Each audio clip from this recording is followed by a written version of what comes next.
Welcome to Vet Zone, where passion for animals, science, and medicine lives. Do these definitions ring a bell curve? If the words September, October, November, and December have ever triggered the numbers 7, 8, 9, and 10 in your head, they do so with good reason. The ancient Romans divided the year into 10 months, with a monthless winter period at the end, where the astronomers could adjust for the Earth's orbit. As error in the Earth's apogee estimation lessened, the legendary second king of Rome, Numa Pompilius, added January and February to the calendar around 700 BCE. Science consistently uses estimations and compensates for statistical errors to better understand our world. James Joyce wrote, "A man's errors are his portals of discovery. Statistical standard errors are portals into p-values, confidence intervals, and the tinted scientific lenses we must use to focus upon our world." By understanding the definitions and relationships of standard error, standard deviation, confidence intervals, and p-values, clinicians can better plot their trajectory through studies and towards the truth.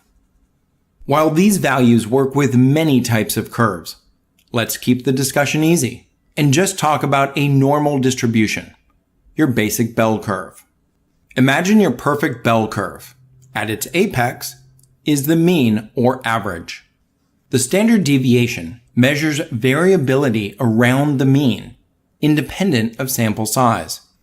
Two standard deviations from the mean encompass 95% of all values that made up that result. The standard error, a type of standard deviation, estimates the uncertainty of the result by incorporating sample size. Basically, we just divide the standard deviation by the square root of the sample size. We inject the square root because after a while, greater sample sizes have less potential to bring new, previously unseen data. Makes sense, right? A sample size shifting from 100 to 1,000 could shed new light, but would a shift from 1 million to 10 million be as dramatic?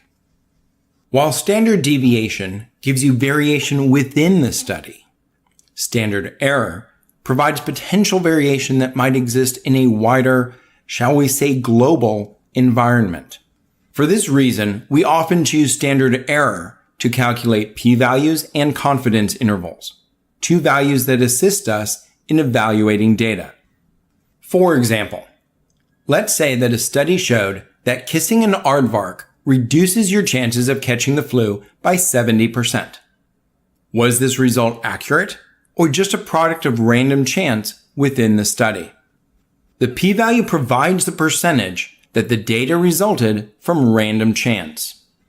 A p-value of 0.05 indicates that the potential of the data being as extreme from pure random chance is only 5%, a common threshold for scientific studies.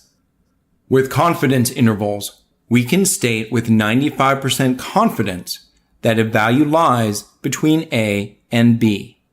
For example, we might have a confidence that the true value for aardvark flu-reducing kissing lies between 65 and 75%.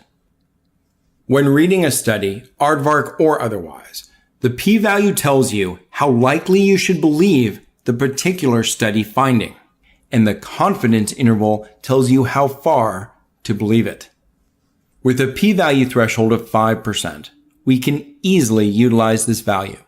If above 5%, then we decide that the result is inconclusive.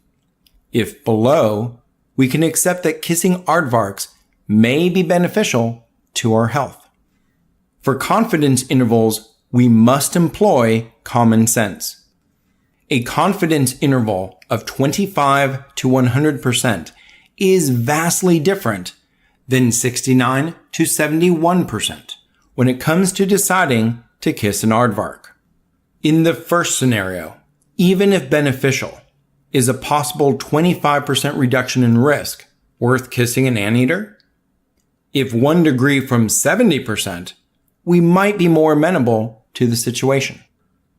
So whether evaluating data on celestial orbits, aardvark kissing, or vaccine efficacy, we must look beyond simple p-values and take in all the data.